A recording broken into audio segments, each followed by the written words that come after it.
Kisah Isma Halil, takdir yang tak pernah kita pilih.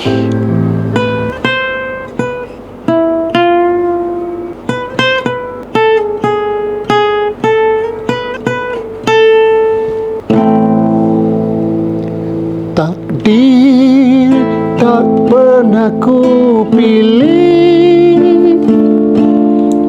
namun harus ku jalani.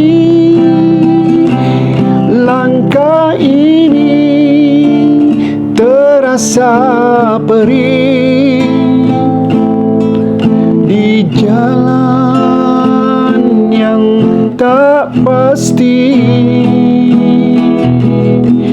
Ku coba untuk memahami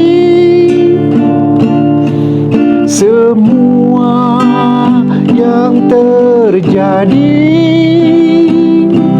meski hati sering bertanya, mengapa begini jadinya. Kadang-kadang kita tengok kehidupan seseorang ni, kita pun tertanya-tanya, macam mana orang yang pernah berada di atas boleh jatuh ke tempat yang paling bawah. Orang yang satu ketika dikenali, berada di puncak populariti, akhirnya berada di tempat yang paling sepi. Isma Halil ini kita kenali sebagai seorang DJ, seorang penyampai radio yang cukup terkenal satu ketika dulu.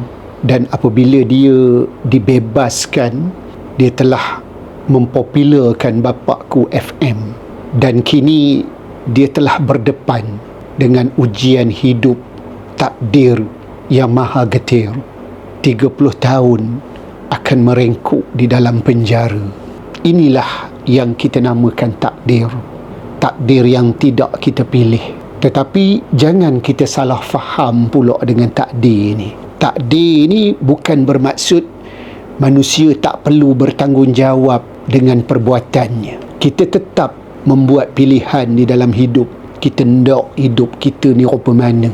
Kita yang membuat pilihan, dan setiap daripada pilihan itu ada akibatnya. Itu yang kita kena faham. Cuma sesuatu apa yang telah berlaku itu kita tak mampu untuk mengubahnya. Kerana itulah kita perlu belajar bahawa Allah Subhanahu Wa Taala ini lebih mengetahui perjalanan hidup seseorang manusia itu daripada apa yang kita nampak dengan mata kasar kita. Tapi bagi Allah Subhanahu Wa Taala, itu mungkin satu persinggahan yang akan membawa dia ni lebih mengenal diri dia, kenal diri dia dengan lebih mendalam. Bahkan Isma ni dia kata dia terima je apa takdir yang telah menimpa diri dia.